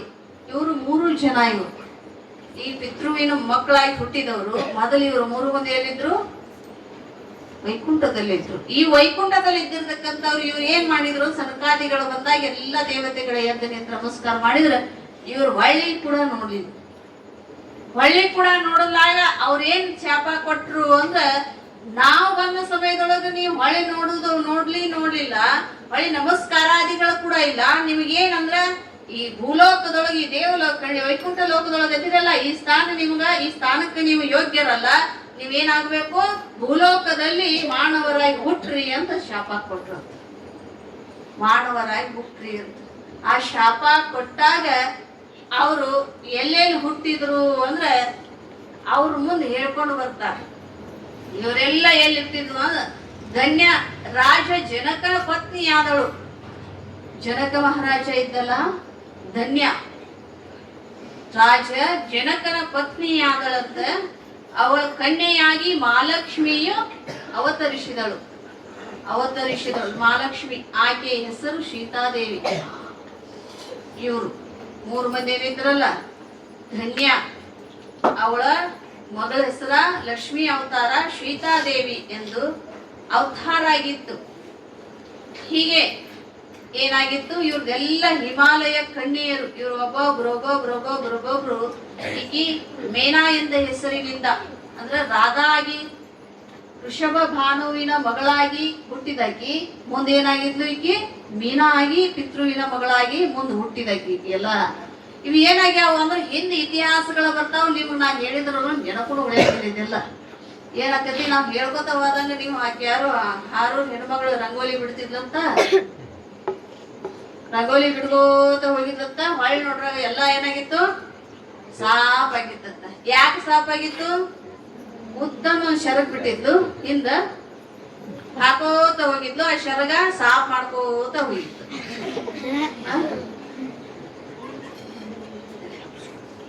ಯಾರು, ಸೀತಾ, ರಾಧಾ, ಇನ್ನೊಬ್ಳು ಈಕಿ ಮೇನಾದೇವಿ ಹೆಸರಿನಿಂದ ಹುಟ್ಟಿದಕ್ಕಿ ಕಲಾವತಿ ಸ್ವದಾ. ಅಂದ್ರೆ ಅವ್ರೆಲ್ಲ ಏನಾಗಿದ್ರು ಅಂದ್ರೆ ಒಬ್ಬೊಬ್ರು ತಾಯಿ ಹೊಟ್ಟೆಲೆ ಹುಟ್ಟಿ ಈ ಭೂಲೋಕದಲ್ಲಿ ಅವತಾರ ಆಗಿತ್ತು. ಈ ಮೀನಾದೇವಿ ಎಲ್ಲಿ ಅವತಾರ ಆಗಿತ್ತು ಅಂದ್ರೆ ಪಿತೃವಿನ ಮಗಳಾಗಿ ಹುಟ್ಟಿದ್ದು. ಆ ಪಿತೃವಿನ ಮಗಳಾಗಿ ಹುಟ್ಟಿದ್ದಕ್ಕಾಗಿ ದೇವತೆಗಳೆಲ್ಲರೂ ಯಾವ ಹಿಮಾಲಯ ಮಹಾರಾಜನಿಗೆ ಮದುವೆ ಮಾಡಬೇಕು ಅಂತ ಎಲ್ಲರೂ ಇಚ್ಛಾಪಟ್ಟು ಅವನಿಗೆ ಎಲ್ಲರೂ ಬಂದು ಅವನಲ್ಲಿ ವಿನಂತಿ ಮಾಡ್ಕೊಂಡ್ರು, ನೀನು ಮದುವೆ ಆಗಪ್ಪ, ನೀ ಎಲ್ಲ ದೇವತೆಗಳು ಅಥವಾ ಋಷಿಮುನಿಗಳ ಸೇವೆಯನ್ನು ಮಾಡದಿ, ನಿನ್ನ ಜೊತೆಯಾಗಿ ಸೇವೆ ಮಾಡ್ಲಿಕ್ಕೆ ಒಬ್ಬ ಸಹಭಾಗಿನಿ ಬೇಕು, ನೀವು ಸೇವೆಯನ್ನು ಮಾಡು ಅಂದಾಗ ಇವ್ರು ಏನ್ ಮಾಡಿದ್ರು ಅಂದ್ರೆ, ನಾನು ಒಬ್ಬ ಬ್ರಹ್ಮಚಾರಿಯಾಗಿ ಉಳಿಬೇಕಂತ ನನ್ನ ಇಚ್ಛಾ ಐತಿ, ನಾನು ಹಿಂಗೆ ಸೇವಾ ಮಾಡ್ಕೊಂಡು ಹೋಗ್ಬೇಕಂದ್ರೆ ಇವರೆಲ್ಲ ದೇವತೆಗಳು ಹೇಳಿದ್ರ, ನೋಡಪ್ಪ ಮುಂದೆ ನಿನ್ನಿಂದ ಲೋಕ ಕಲ್ಯಾಣ ಆಗಬೇಕಾಗೈತಿ, ಆ ಲೋಕ ಕಲ್ಯಾಣ ಆಗುವಂತ ಪುತ್ರಿಯನ್ನ ನೀನು ಎತ್ತು ಕೊಡ್ಬೇಕಾಗೈತಿ, ಅದಕ್ಕಾಗಿ ನೀ ಏನಾಗು ಮದುವೆ ಆಗು ಅಂತ ಹೇಳಿದ್ರಂತ. ತಾವೆಲ್ಲರೂ ಹೇಳ್ತೀರಂದ್ರೆ ನಿಮ್ಮ ಆಜ್ಞೆ ಅಂತ. ಅವಾಗ ಆ ಕನ್ಯೆಯನ್ನ ನೋಡಿ ಮದುವೆ ಮಾಡಿದ್ರಂತ. ಮದುವೆ ಮಾಡಿದ್ದಿಂದ ಮೇನಾದೇವಿಯನ್ನ ಕುರಿತು ಪರ್ವತರಾಜನ ಪತ್ನಿ ಯಾರು, ಮೇನಾದೇವಿ. ಮೀನಾ ಬೇರೆ, ಮೇನಾ ಬೇರೆ. ಮೀನಾ ಅಂದ್ರ ಅದು ಬೇರೆ,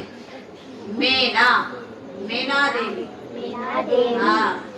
ಆ ದೇವಿಯನ್ನ ಮದುವೆ ಮಾಡಿದಾಗ ಅವಳನ್ನ ಕುರಿತು ಎಲ್ಲ ದೇವತೆಗಳು ಹೇಳ್ತಾರಂತ, ಈ ಲೋಕದೊಳಗ ಪರಮಾತ್ಮ ನಿಮ್ಮ ರಾಜ್ಯದೊಳಗ ಅಂದ್ರೆ ಹಿಮಾಲಯದೊಳಗ ತಪಸ್ಸನ್ನ ಆಚರಣೆ ಮಾಡಕತ್ತಾನ, ನೀವು ಇಬ್ರು ಏನ್ ಮಾಡ್ರಿ ಅಂದ್ರೆ ದೇವಿಯನ್ನ ಕುರಿತು ತಪಸ್ಸು ಮಾಡ್ರಿ.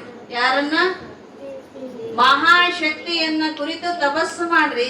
ಹಿಂದ ದಕ್ಷ ಬ್ರಹ್ಮನ ಮನಿ ಒಳಗ ಅವತಾರ ಆಗಿ ಪರಮಾತ್ಮನನ್ನೇ ಪತ್ನಿಯಾಗಿ ಪಡೆದಿದ್ಲು. ನೀವೇನ್ ಮಾಡ್ರಿ, ಪರಮಾತ್ಮನನ್ನ ಪತ್ನಿಯಾಗಿ ಏನು ಪಡೆದಿದ್ಲಲ್ಲ ಆ ಶಕ್ತಿಯನ್ನು ನೀವು ಕುರಿತು ಏನ್ ಮಾಡ್ರಿ, ತಪಸ್ಸು ಮಾಡ್ರಿ, ಅವಳಿಂದ ವರ ಕೇಳ್ರಿ ಅಂದಾಗ ಹಿಮವಂತ ಅಂತಾನ, ಆ ಶಕ್ತಿಯನ್ನ ಪಡೆಯುವಂತ ಯೋಗ್ಯತೆ ನನ್ನಲ್ಲಿ ಇಲ್ಲ ಅಂತ ಅಂತಾನ. ಅವಾಗ ದೇವತೆಗಳಂತಾರ, ನಿನ್ನಲ್ಲಿ ಅಂತ ಯೋಗ್ಯತೆ ಮನುಷ್ಯ ಅದಿ ಅಂತ, ಯೋಗ್ಯವುಳ್ಳವ ಅದಿ ಅಂತ ನಾವು ನಿನ್ನಲ್ಲಿ ಬಂದೀವಿ, ನೀನು ಕೇಳಾಕತ್ತೀವಿ. ನಾವೆಲ್ಲರೂ ಸಮೇತವಾಗಿ ದೇವಿ ಆರಾಧನೆ ಮಾಡೋಣ, ನಾವೆಲ್ಲರೂ ಸಮೇತವಾಗಿ ದೇವಿ ಆರಾಧನೆ ಮಾಡೋನು. ಆ ದೇವಿಯನ್ನು ನಾವು ಪ್ರಾಪ್ತ ಮಾಡಿಕೊಂಡು ಅವಳು ನಮಗ ವರ ಕೊಟ್ಲು ಅಂದ್ರೆ ನಿನ್ನ ಮನೆಯಲ್ಲಿ ಅವಳ ಜನನ ಆಗತ್ತೆ, ನಿನ್ನ ರಾಜ್ಯದೊಳಗ ಆ ಜನನ ಆಯ್ತು ಅಂದ್ರೆ ಲೋಕ ಕಲ್ಯಾಣ ಆಗತ್ತ ಅಂದಾಗ ಆ ತಾಯಿ ಅನ್ನ ಕುರಿತು ಎಲ್ಲ ದೇವತೆಗಳ ಸಮೇತವಾಗಿ ಪರ್ವತರಾಜ, ಮೀನಾದೇವಿ ಎಲ್ಲರೂ ಕೂಡ್ಕೊಂಡು ಏನ್ ಮಾಡ್ತಾರು? ದೇವಿ ಆರಾಧನೆಯನ್ನ ಮಾಡ್ತಾರೆ. ದೇವಿ ಅಂದ್ರೆ ಸಾಮಾನ್ಯವಾದವಳಲ್ಲ, ಅವಳ ಶಕ್ತಿ ಎಷ್ಟಿಷ್ಟು ಇರಂಗಿಲ್ಲ. ಇನ್ನ ನಾವು ಇವು ಗಂಡ ದೇವ್ರಿಗೆ ಬೇಡ್ಕೋತಾರಲ್ಲ, ಅಷ್ಟು ದೌಡು ಜಲ್ದಿ ಹೊರ ಕೊಡಂಗಿಲ್ಲ. ಗಂಡ ದೇವ್ರಿಗೆ ಬೇಡ್ಕೋತಾರಲ್ಲ, ಹೆಣ್ಣು ದೇವ್ರ ಜಲ್ದಿ ಹೊರ ಕೊಡ್ತಾವ. ಹೆಚ್ಚು ಬೇಡ್ಕೋದು ಅದಕ್ಕೆ ಬೇಡ್ಕೋತಾರ. ನಿಮ್ ಊರಾಗ ಒಂದಿಟ್ಟು ಕಡಿಮೆ ದ್ಯಾಮೋ ದುರ್ಗ ಹೋಗುದು. ಇನ್ನ ಇಲ್ಲಿ ಊರಾಗ ಪಾಡಿದ್ ಬರೀ ಮುಕ್ತಂಗೇಶ್ವರಿ ಹೊಕ್ಕಾರ, ಮಲ್ಲೆಯ ಹಿಂಗ ಭಕ್ತಿ ಐತಿ ಕಡೆ ಎಲ್ಲ. ಆಗ ನಮ್ ಕಡೆ ನೋಡ್ಬೇಕು, ಮಂಗಳಾರ ಶುಕ್ರವಾರ ದುರ್ಗ ದೇವ್ರ ಕೇಳಕ್ ಹೋಗುದಂತ ಹೋಗಿ ಬಿಡ್ತಾರ ಊರಾಗ. ಸಂಜಿಕ ಮುಂಜಾನೆ ಹೋಗಿ ಬಿಡುದು, ಮುಂಜಾನೆ ಪೂಜೆ ಹೊತ್ತಿಗೆ ಸಂಜೆ ಪೂಜೆ ಹೊತ್ತಿಗೆ ಹೋಗಿ ಬಿಡ್ತಾರ. ನಮ್ ಕಡೆ ಎಲ್ಲ ದೇವ್ರ ಕೇಳಕ್ ಹೋಗುದಂತ. ದೇವ್ರ ಕೇಳಕ್ ಹೋಗ್ಕಳ ಆಕಿ ಏನ್ ಹೇಳ್ತಾರ ಅದನ್ನ ಮಾಡುದು. ಹೆಣ್ಣು ದೇವ್ರ ಕೇಳಕ್ ಹೋಗ್ತಾರ. ಹಂಗ ಆ ಕಡೆ ಎಲ್ಲ ಏನಾಕತಿ, ಪವರ್ಫುಲ್ ಶಕ್ತಿ ಯಾರ್ದಿರಿ ಅಂತಂದ್ರ ದೇವಿ ಹತ್ರ ಇರ್ತೈತಿ ಅಂತ ಅಲ್ಲಿ ಹೋಗ್ತಾರ. ನಾಳೆ ಹಂಗ ಮಾಡ್ರಿ, ಮತ್ ನಮ್ಮ ಅಜ್ಜನ್ ಬಿಟ್ಟು ನೀವು ಆ ಕಡೆ ಮರ್ಯಾಗ ಹೋಗಿ ಬಿಟ್ರಿ. ಮತ್ ದುರ್ಗೋ ದ್ಯಾಮನ್ ಕುಡುದು ಒಂದ್ ಲಸ್ಮ ಹೋಗ್ಬೇಕಲ್ಲ. ಈಗ ಊರಾಗ ಆಕಿತೇನು ಹೋದಿಲ್ಲ. ಆಕಿ ಮೊದ್ಲ ಎಲ್ಲಾ ಸಂಪತ್ತಿನ ಕಿಕ್ಕಿ ಯಾರು ಹೇಳ್ಯಾರ ಅಮ್ಮಾರು, ಬ್ಯಾಡ ನೋಡ್ರಿ ನಾವ್ ಲಸ್ಮಗ್ ಹೋಗಿ ಬಿಡ್ಕೊಂತೀವಂದ್ರ ಸಾಕಷ್ಟು ಸಂಪತ್ತು ಕೊಡ್ತಾಳೆ. ಏನ್ ನೀವ್ ಮುಕ್ತಾಕು ಬರೇ ಹೋಗುದಾಗೈತಿ, ಹೆಣ್ಣು ಕೊಡು ಗಂಡು ಕೊಡು ಬರೇ ಇದನ್ನ ಕೇಳೋದಾಗೈತಿ. ಹೋಗಿ ಒಮ್ಮೆ ಏನ್ ಕೇಳೋ ನಾವು? ಸಂಪತ್ತನ ಕೇಳಿ ಅಲ್ಲೇ ಹೋಗೋಣ ಅನ್ನೋರು ನೀವು. ಹಂಗೇನ್ ಮಾಡಬೇಡ್ರಿ. ಮುಕ್ತಂಕೇಶ್ವರಲ್ಲಿ ಸಂಪತ್ ಕೊಡುವಂತ ಶಕ್ತಿನೂ ಐತಿ. ನೀವ್ ಏನ್ ಕೇಳ್ತೀರಿ, ಗಂಡು ಬಂದ್ರ ಗಂಡು, ಹೆಣ್ಣು ಅಂದ್ರೆ ಹೆಣ್ಣು, ಹೊಲ ಅಂದ್ರ ಹೊಲ, ಮನಿ ಅಂದ್ರ ಮನಿ, ನೀವ್ ಏನ್ ಬೇಡ್ತೀರ ಅಂದ್ರೆ ಕೊಡುವಂತ ಶಕ್ತಿ ಯಾರಲ್ಲಿ ಐತಿ ಅಂದ್ರೆ ಮುಕ್ತಂಕೇಶ್ವರಲ್ಲಿ ಐತಿ. ಆ ಶಕ್ತಿ ಐತಿ ಅನ್ನೋದು ನಿಮ್ಮೆಲ್ಲರಿಗೂ ಗೊತ್ತೈತಿ. ಅದಕ್ಕ ನಿಮ್ ಊರಾಗ ಹೆಣ್ಣು ದೇವ್ರಿಗೆ ಬಾಳ ಯಾರು ಒತ್ತು ಕೊಡಂಗಿಲ್ಲ. ಅದ ಇರ್ಲಿಕ್ಕಂದ್ರ ನೀವ್ ಹೆಣ್ಣು ದೇವ್ರ ಹುಡ್ಕೊಂಡ ಹೋಗಿದ್ರಿ. ಎಲ್ಲಾ ಕಡೆ ಏನ್ ಮಾಡ್ತಾರ, ದೇವಿ ದರ್ಶನಕ್ಕಂತ ಹೋಗ್ತಾರ. ಇಲ್ಲಿ ಏನ್ ಮಾಡ್ತಾರ, ದೇವರ ದರ್ಶನಕ್ಕಂತ ಎಲ್ಲಾ ಜನ ಇಲ್ಲಿ ಬರ್ತಾರ. ಅಷ್ಟೊಂದು ಶಕ್ತಿ ಆ ಗದ್ಗಿ ಒಳಗೈತಿ. ಯಾಕಂದ್ರ ನಿಮ್ಗೆಲ್ಲರಿಗೆ ನನಗಿಂತ ಹೆಚ್ಚಿನ ನಂಬಿಕೆ ಎಲ್ಲೈತಿ ಅಂದ್ರ ಆ ಗದ್ಗಿ ಒಳಗ, ಅಲ್ಲೇ ಗವಿ ಒಳಗ ಎಲ್ಲಾ ನಿಮಗೆ ಏನೈತಿ, ಅಲ್ಲಿ ಶಕ್ತಿ ಐತಿ ಅನ್ನುವಂತ ನಮಗೆ ನಿಮ್ಮೆಲ್ಲರಲ್ಲಿನೂ ಐತಿ. ಯಾಕಂದ್ರ ನೀವು ಬೇಡಿದ್ದನ್ನ ಕೊಟ್ಟ, ನಾವು ಏನ್ ಕೇಳ್ತೀರ ಅದನ್ನ ಕೊಟ್ಟ. ಅದಕ್ಕೆ ಅದೇನಾಗೈತಿ, ನಿಮ್ಗ ನಂಬಿಕೆ ಹುಟ್ಟೈತಿ. ಅಲ್ಲಿ ಎಲ್ಲಾರು ಹಾಕಂಡ್ ನೋಡಾಕ್ತಿ ದೇವ್ರ ನೋಡಾಕತ್ತಾರು. ಬಾಳ ದೇವ್ರದಾವ ಮತ್ತ. ಹಾಗಾಗ್ಬಾರ್ದು. ಜಗಲಿ ಬಾಳಷ್ಟು ದೇವ್ರ ಇಟ್ಟು ಕುಡಿಸಿದಂಗ ಆಗ್ಬಾರ್ದು.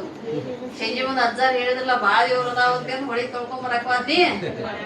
ಆ ದೇವ್ರ ಇಸಾಕ್ ಬಂದು ಹೊರಗ್ ಬಂದು ಅಂತ ಯಾವ ಈಸ್ ಬರಂಗಿಲ್ಲ, ಹೊಳ್ಯಾಗ ಬಂದು ಅಂತ.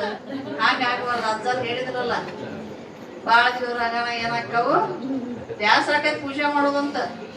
ಸುಮ್ಮ ಅವು ಜಗಳಾಡ್ತಾವ. ನಾನು ಪೂಜೆ ಮಾಡ್ಲಿಲ್ಲ, ನಾನ್ ತಂದಿಟ್ಕೊಂಡಾರ, ನೀನು ಪೂಜೆ ಮಾಡ್ಲಿಲ್ಲ, ನೀನ್ ತಂದಿಟ್ಕೊಂಡಾರ, ಅಲ್ಲೇ ಜಗಳಾಡ್ತಾವ್. ಹಂಗ ಆಗ್ಬಾರ್ದು. ಒಬ್ಬ ಏಕದೇವ ಉಪಾಸನೆ ಮಾಡ್ಬೇಕು ಅಂತ. ದೇವರೊಬ್ಬನು ನಾವು ಮಾಡೋದವು. ಒಬ್ಬ ದೇವರದಾನ, ಅವನ ಉಪಾಸನೆಯನ್ನ ನಾವೆಲ್ಲರೂ ಮಾಡ್ಬೇಕು. ಒಬ್ಬ ದೇವ್ರಂತ ಸಾಕಷ್ಟು ದೇವ್ರ ನಾವೆಲ್ಲ ಇಟ್ಕೊಂಡಿವ ಅಂದ್ರೆ ಏನಾಗತಿ. ಅದಕ್ಕ ಬಸವಣ್ಣವ್ರು ಸಣ್ಣ ಮಗ ಇದ್ದತ್ತ. ಸಣ್ಣ ಅದ ಒಂದ್ 5-6 ವರ್ಷದ ಬಾಲಕ ಇದ್ದ. ಆ 5-6 ವರ್ಷದ ಬಾಲಕ ಇದ್ದಾಗ ಆ ಬಸವಣ್ಣವ್ರು ತೆಗಿ ಹಾಕ್ತಿದ್ರಂತ ಹೊರಗೆ. ತೆಗಿ ಹಾಕ್ತಿದ್ರು. ಆ ತೆಗಿದನ್ನು ನೋಡಿ ತಂದಿ ಪೂಜೆ ಮಾಡಾಕತ್ತಿದ್ ಒಳಗ. ಅಷ್ಟು ದೇವ್ರ ಇಟ್ಕೊಂಡ್ ಪೂಜೆ ಮಾಡಾಕತ್ತಿದ್ದ. ಇವ್ ಹೊರಗ್ ಬಂದು ಆ ಪೂಜೆ ಮಾಡೋದ್ ನೋಡಿ ಬಂದು ತೆಗಿ ಹಾಕತ್ತಿದ. ಅವಾಗ ತಂದಿ ಬಂದು ಕೇಳಿದ, ಬಸವ ಇಷ್ಟೊಂದ್ ಯಾಕೆ ಇಟಿ ತಕೊಂಡ್ ಕುಂತೀವನ ಅಂತ ಕೇಳಿದಂತ. ಅವಾಗ ಅಪ್ಪ ನೀರಡಿಕೆ ಆಗಿತ್ತು, ಅದಕ್ಕ ಅದ್ರಾಗ ನೀರ್ ಬರ್ತಾವಂತ ತೆಗದೀನಿ ಅಂದಂತ. ಅದಕ್ಕ ಅವಾಗ ಅವ್ರ ತಂದಿ ಹೇಳಿದ್ರಂತ, ಅಲ್ಲೋ ಬಸವ ಏನ್ ಹುಡ್ಸೋದಿವೋ, ಇಟಿ ತೆಗೆದ್ರು ಬರ್ತೇನಪ್ಪ, ಆಳವಾಗಿ ಬಾಯಿ ತೆಗೆದ್ರೆ ನೀರ್ ಬರ್ತತಿ ಅಂತಂದ್ರಂತ. ಅವಾಗ ಬಸವನ್ ಹೊಳಿ ತಂದಿ ಉತ್ತರ ಕೊಟ್ಟಂತ, ಅಲ್ಲವಾ ಈಟಿಟ ತೆಗ್ದು ನೀರ್ ಬರಂಗಿಲ್ಲ ಅನ್ನೋದು ಗೊತ್ತೈತಿ. ಸಾಕಷ್ಟು ದೇವ್ರ ಇಟ್ಕೊಂಡ್ ಪೂಜೆ ಮಾಡ್ತೀವಿ, ಎಲ್ಲಾ ದೇವ್ರಿಗೆ ವರ ಕೊಡ್ತಾವೇನು? ಒಂದ್ ದೇವ್ರ ಆಳವಾಗಿ ನೀ ಪೂಜೆ ಮಾಡಿದ್ದೆ ಅದು ವರ ಕೊಡ್ತೈತಿ.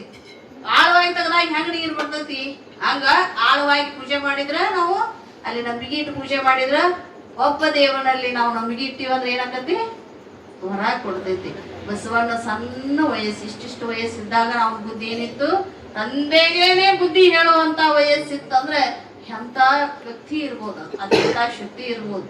ಅಂತ ಬಸವಣ್ಣನ ಆರಾಧಕರು ನಾವೆಲ್ಲ, ಹೌದಲ್ಲ? ಬಸವಣ್ಣನನ್ನ ಪೂಜಿಸ್ತೀವಿ. ನಮ್ಮ ಮಕ್ಕಳಿಗೆ ಅವ್ರು ಏನ್ ನಡೆದು ಬಂದಿರ್ತಕ್ಕಂತ ಮಾರ್ಗವನ್ನು ನಾವು ಹೇಳ್ಬೇಕು. ಶರಣರು ಹೆಂಗ್ ನಡೆದು ಬಂದಾರ ಅನ್ನೋದನ್ನ ಆ ಮಕ್ಕಳು ನಡೆಯಾಕ ಪ್ರಯತ್ನ ಮಾಡ್ತಾವ. ಅದನ್ನ ಬಿಟ್ಟು ದೊಡ್ಡವರು ನಾವ ಹಾದಿ ಬಿಟ್ಟಿವಿ ಅಂದ್ರ ಮಕ್ಕಳು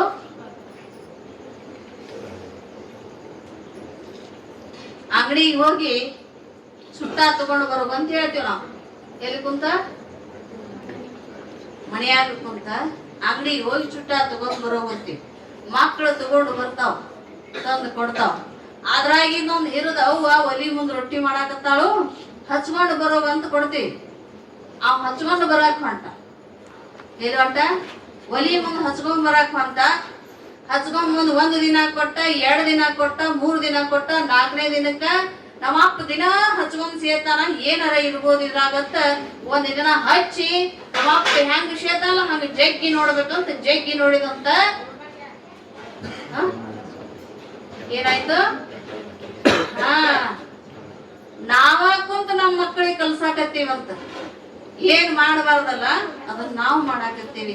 ದೊಡ್ಡವ್ರು ಬಿಟ್ಟಿವಂದ್ರ ನಮ್ಮ ಮಕ್ಳು ಏನಾಕಾವು? ಸುಧಾರಣೆ ಆಕಾವು. ನಾವು ದೊಡ್ಡವ್ರೆ ಮೊದಲು ವ್ಯಸನಕ್ಕೆ ಬಲಿಯಾಗದೆ ಮಕ್ಕಳನ್ನ ಮುಂದಿನ ಅವ್ರ ಭವಿಷ್ಯ ಇರ್ತೈತಿ. ಆ ಭವಿಷ್ಯದ ಕನಸನ್ನ ಕಂಡಿರ್ತೀವಿ ನಾವು. ಆ ಹುಟ್ಟಿದಾಗಿನಿಂದ ಅವ್ರ ಭವಿಷ್ಯ ಕನಸನ್ನ ಕಂಡಿರ್ತೀವಿ. ಆ ಭವಿಷ್ಯವನ್ನು ರೂಪಿಸಬೇಕಾಗಿತ್ತಂದ್ರ ನಾವು ಮಕ್ಕಳ ಮನುಷ್ಯನಾಗಿ ಇದ್ದುಕೊಂಡ ಆ ಮಕ್ಕಳ ಭವಿಷ್ಯವನ್ನು ರೂಪ ಮಾಡಬೇಕು. ಮುಂದೆ ರೂಪಿಸಿದೀವಿ ಅಂದ್ರ ಆ ಮಕ್ಕಳು ಏನಾಕಾವು ಅಂದ್ರ ಒಂದು ಒಳ್ಳೆ ಭವಿಷ್ಯಕ್ಕೆ, ಈ ಲೋಕಕ್ಕೆ ಒಂದು ರತ್ನಗಳಾಗಿ ತಮ್ಮ ಬದುಕನ್ನ ಸಾಗಿಸಿ ಈ ಲೋಕದೊಳಗೆ ಒಂದು ಹೆಸರನ್ನ ತಗೊಂಡು ಹೋಗ್ತಾರ. ಅದಕ್ಕೆ ತಾವೆಲ್ಲರೂ ಕೂಡಿ ಏನ್ ಮಾಡ್ಬೇಕು? ಮಕ್ಕಳ ಭವಿಷ್ಯ ಕಡೆ ನಾವೇನ್ ಮುಖ ಮಾಡ್ಬೇಕೇ ವಿನಃ ವ್ಯಸನದ ಕಡೆ ಮುಖ ಮಾಡದೆ ನಾವೇನ್ ಮಾಡ್ಬೇಕು? ಮಕ್ಕಳ ಕಡೆನೆ ನಾವು ಬೆಂಬಲ ಕೊಡ್ಬೇಕು. ಹಂಗ ಇಲ್ಲಿ ಏನಾಗಿತ್ತು ಅಂದ್ರೆ ಮುಂದೆ ನಮ್ಮ ಇತಿಹಾಸ ಬರೆಯೋದಕ್ಕೋಸ್ಕರ ಎಲ್ಲಾ ದೇವತೆಗಳು ದೇವಿಯನ್ನ ಕುರಿತು ಉಪಾಸನೆ ಮಾಡಿದ್ರು. ಆ ದೇವಿಯನ್ನ ಕುರಿತು ಉಪಾಸನೆ ಮಾಡಿದಾಗ ಆ ಭವಾನಿ ಜಗದೀಶ್ವರಿ ಏನ್ ಮಾಡಿದ್ಲು ಅಂದ್ರ ಅವ್ರು ಮಾಡತಕ್ಕಂತ ಭಕ್ತಿಗೆ ಒಲದ ತಾಯಿ ಏನ್ ಮಾಡಿದ್ಲು, ಅವ್ರ ಮುಂದೆ ಪ್ರತ್ಯಕ್ಷ ಆದ್ಲು. ಆ ಪ್ರತ್ಯಕ್ಷ ಆದಾಗ ಕೇಳ್ತಾರ, ಅಲ್ಲಮ್ಮ ನೀನು ನಾವು ಇಷ್ಟೊಂದು ಭಕ್ತಿಯಿಂದ ಮಾಡಿದೀವಿ, ನೀ ಬಂದ ಮೇಲೆ ನಮ್ದೊಂದು ಆಸೆ ಐತಿ, ಅದನ್ನ ನೆರವೇರಿಸ್ಬೇಕು ಅಂದಾಗ ತಾಯಿ ನೀವು ಯಾರ ಭಕ್ತಿಯಿಂದ ನನ್ನನ್ನು ಕರಿತೀರಿ ಅಲ್ಲಿ ನಿಮ್ಮ ಆಸೆ ನೆರವೇರ್ಸಕ್ಕೆ ಬರ್ತೀನಿ ಕೇಳ್ರಿ ಅಂತಂದ್ರು. ಅವಾಗ ಅವರು ಕೇಳಿದ್ರು, ತಾಯಿ ನೀನು ಹಿಮವಂತನ ಮಡಿ ಒಳಗ ನೀನು ಜನನ ಆಗಬೇಕು, ನಿನ್ನಿಂದ ಲೋಕ ಉದ್ಧಾರ ಆಗಬೇಕು. ಹಿಂದೆ ನೀ ಸತೀದೇವಿಯಾಗಿ ಪರಮಾತ್ಮನನ್ನ ಕೈ ಹಿಡಿದು ಈ ಲೋಕವನ್ನು ಉದ್ಧಾರ ಮಾಡಿರ್ತಿ. ಈಗ ಪರಮಾತ್ಮ ಯೋಗದಲ್ಲಿ ಕುಳಿತಾನ, ಆ ಯೋಗದಿಂದ ಹೊರಗೆ ತರಬೇಕಾಗಿತ್ತಂದ್ರೆ ನೀನು ಜನನ ಆಗಬೇಕು ಅಂತ ಅವ್ರು ಏನ್ ಮಾಡಿದ್ರು, ಅಲ್ಲಿ ಬೇಡ್ಕೊಂಡ್ರು ಎಲ್ಲರೂ ಆ ತಾಯಿ ಹತ್ರ. ಆ ಬೇಡ್ಕೊಂಡ ಸಮಯದೊಳಗ ನೀವೆಲ್ಲರೂ ಇಚ್ಛಾ ಐತಿ ಅಂದ್ರೆ ನಾ ಏನ್ ಮಾಡ್ತೀನಿ, ಪರ್ವತರಾಜನ ಮನಿ ಒಳಗ ನಂದು ಜನನ ಆಕತಿ. ಆ ಜನನ ಆಕೈತಿ ಅಂದ್ರೂ ಕೂಡ ನಾ ಯಾರಿಗೆ ಸೇರ್ಬೇಕಾದವಳು? ಪರಮಾತ್ಮನಿಗೆ ಸೇರ್ಬೇಕಾದವಳು. ನನ್ನ ಗುರಿ ಏನೈತಿ? ನನ್ನ ಗುರಿ ಪರಮಾತ್ಮನ ಹತ್ರ ಹೋಗೋದು, ಜಗತ್ ಕಲ್ಯಾಣ ಮಾಡೋದು, ಅದಕ್ಕೆ ಸಹಕಾರ ಕೊಡೋದು ನಿಮ್ದೆಲ್ಲರ ಜವಾಬ್ದಾರಿ ಅಂತ ಅವ್ರ ಮ್ಯಾಲ ಜವಾಬ್ದಾರಿಯನ್ನು ಹಾಕಿ ತಾಯಿ ಏನ್ ಮಾಡಿದ್ದು ಅಂದ್ರೆ ಅವ್ರಿಗೆ ವರವನ್ನ ಕೊಟ್ಲಂತ. ಆ ವರವನ್ನ ಕೊಟ್ಟಾಗ ಮುಂದೆ ಏನಾಯ್ತು ಅನ್ನೋದನ್ನ ನಾಳಿನ ದಿನ ನಾವು ನೀವು ಕೇಳಿ ಧನ್ಯರಾಗು ಅಂತ ಹೇಳಿ ಇವತ್ತಿನ ಪುರಾಣ ಮಂಗಲ. ಜೈ ಮಂಗಲಂ, ಜೈ ನಮಃ.